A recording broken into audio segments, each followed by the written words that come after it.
എല്ലാവർക്കും സ്ട്രോബെറി ചാനലിലേക്ക് സ്വാഗതം. ഞാൻ ഗീതു. വേനൽ ചൂട് ഓരോ ദിവസവും കൂടി വരികയാണല്ലോ. ഈ ചൂടത്ത് ശരീരത്തിന് ഒരു കുളിർമയും ഉന്മേഷവും ആകാൻ കുറച്ച് ജ്യൂസുകൾ നമുക്ക് വീട്ടിൽ തന്നെ തയ്യാറാക്കി കുടിക്കാം. കുറച്ച് ഹെൽത്തി സമ്മർ ഡ്രിങ്ക് റെസിപ്പികളുടെ ഒരു സീരീസാണ് ഞങ്ങൾ ഇന്നിവിടെ സ്റ്റാർട്ട് ചെയ്യുന്നത്. ഇന്നിവിടെ 2 തരം ലെമണേഡ്സ് ആണ് തയ്യാറാക്കുന്നത്. Watermelon lemonade, Brazilian lemonade. റെസിപ്പിയിലേക്ക് കിടക്കുന്നതിന് മുന്നേ നിങ്ങൾ ഈ ചാനൽ ആദ്യമായാണ് കാണുന്നതെങ്കിൽ സബ്സ്ക്രൈബ് ചെയ്യാൻ മറക്കരുത്. അതുപോലെ തന്നെ നിങ്ങൾക്ക് ഈ വീഡിയോ ഇഷ്ടമായാൽ നിങ്ങളുടെ ഫ്രണ്ട്സും ഫാമിലിയുമായി ഷെയർ ചെയ്യാനും മടിക്കരുത്. വാട്ടർമെലൺ ലെമണേഡ് എങ്ങനെ തയ്യാറാക്കാമെന്ന് നോക്കാം. അതിനായി 2 കപ്പ് തണ്ണിമത്തൻ ചെറിയ കഷ്ണങ്ങളായി മുറിച്ചതെടുത്തിട്ടുണ്ട്. ഇതൊരു ബ്ലെൻഡറിലേക്ക് ഇട്ട് കൊടുക്കുന്നു. ഇത് തയ്യാറാക്കാനായി മിക്സിയോ ജ്യൂസറോ എടുക്കാവുന്നതാണ്. ഇത് നന്നായി ഒന്ന് അടിച്ചെടുക്കാം. മധുരം കുറഞ്ഞ തണ്ണിമത്തനാണെങ്കിൽ ഈ സമയത്ത് ആവശ്യത്തിന് പഞ്ചസാര ചേർത്ത് കൊടുക്കണം. ഞാനിവിടെ ചേർക്കുന്നില്ല.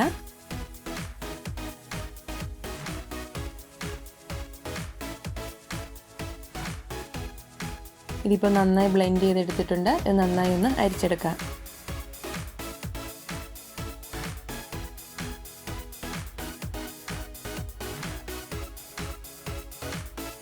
ഇനി ലെമണേഡ് തയ്യാറാക്കാനായി ഒരു ജഗ്ഗോ ജാറോ എടുക്കാം.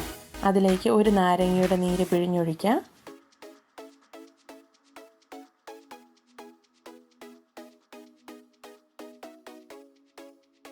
ഇനി ഇതിലേക്ക് ഒരു ഫ്ലേവറിന് വേണ്ടി ഒരു തണ്ട് പുതിനയില ഇട്ട് കൊടുക്കാം.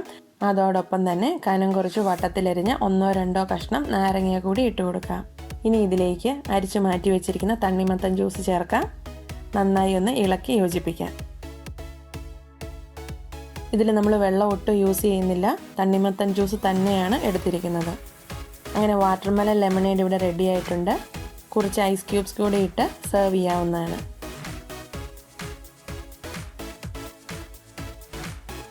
നല്ല ടേസ്റ്റിയും ഹെൽത്തിയുമായിട്ടുള്ള ഒരു ലെമണേഡാണിത്. നിങ്ങളെല്ലാവരും ഇതൊന്ന് ട്രൈ ചെയ്ത് നോക്കണം. അടുത്തതായി ബ്രസീലിയൻ ലെമണേഡ് എങ്ങനെ തയ്യാറാക്കാമെന്ന് നോക്കാം. ഇപ്പോഴത്തെ ട്രെൻഡിങ് ആയ ഒരു ലൈം ജ്യൂസ് റെസിപ്പിയാണിത്. ഇനി നിങ്ങൾ നാരങ്ങ വെള്ളം ഉണ്ടാക്കുമ്പോൾ ഇതുപോലെ ഒന്ന് ട്രൈ ചെയ്ത് നോക്കൂ. അടിപൊളി ടേസ്റ്റാണ്. ഈ സ്പെഷ്യൽ നാരങ്ങ വെള്ളം തയ്യാറാക്കാനായി മിക്സിയോ ജ്യൂസറോ ബ്ലെൻഡറോ ഏത് വേണമെങ്കിലും ഉപയോഗിക്കാം. ഞാനിവിടെ ഒരു ബ്ലെൻഡറാണ് എടുത്തിരിക്കുന്നത്. ഇതിലേക്ക് ഒരു നാരങ്ങയുടെ നീര് പിഴിഞ്ഞെടുക്കാം. നല്ല നീരുള്ള നാരങ്ങയാണെങ്കിൽ 1 ഗ്ലാസ് നാരങ്ങ വെള്ളം എടുക്കാനായി 1/2 നാരങ്ങയുടെ നീര് മതിയാവും. ഞാനിവിടെ ഒരു നാരങ്ങയുടെ മുഴുവൻ നീരും എടുക്കുന്നുണ്ട്. 2 ഗ്ലാസ് നാരങ്ങ വെള്ളമാണ് തയ്യാറാക്കുന്നത്.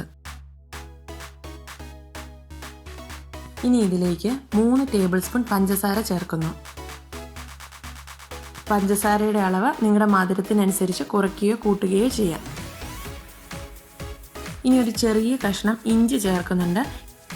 ഇഞ്ചിയുടെ ടേസ്റ്റ് താല്പര്യമില്ലാത്തവർക്ക് ഇത് ഒഴിവാക്കാം. ഇനി ഇതിലേക്ക് ചേർക്കുന്നത് ഈ ലൈം ജ്യൂസിൻ്റെ സ്പെഷ്യൽ ഇൻഗ്രീഡിയൻ്റ് ആയ കണ്ടൻസ്ഡ് മിൽക്കാണ്. 2 ടേബിൾ സ്പൂൺ കണ്ടൻസ്ഡ് മിൽക്കാണ് ചേർക്കുന്നത്.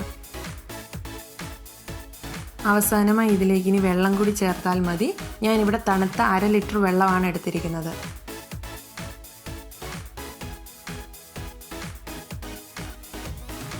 ആദ്യം കുറച്ചൊന്ന് ചേർത്ത് ഒന്ന് ബ്ലെൻഡ് ചെയ്തെടുത്തതിന് ശേഷം ബാക്കി വെള്ളം കൂടി ചേർത്ത് നന്നായി ഒന്നുകൂടി അടിച്ചെടുക്കാം. ഈ കണ്ടൻസ്ഡ് മിൽക്ക് ഞാൻ വീട്ടിൽ തന്നെ ഉണ്ടാക്കിയതാണ്. മുകളിൽ കാണുന്ന ലിങ്കിൽ ക്ലിക്ക് ചെയ്താൽ ഹോം മെയ്ഡ് കണ്ടൻസ്ഡ് മിൽക്ക് എങ്ങനെ ഉണ്ടാക്കാമെന്ന് കാണാവുന്നതാണ്.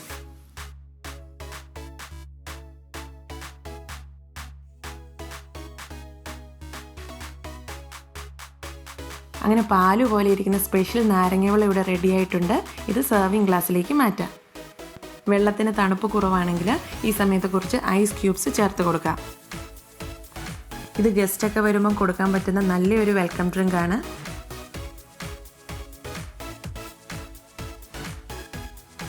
ഇനി നിങ്ങൾ നാരങ്ങ വെള്ളം ഉണ്ടാക്കുമ്പോൾ എല്ലാവരും ഇതൊന്ന് ട്രൈ ചെയ്ത് നോക്കണം.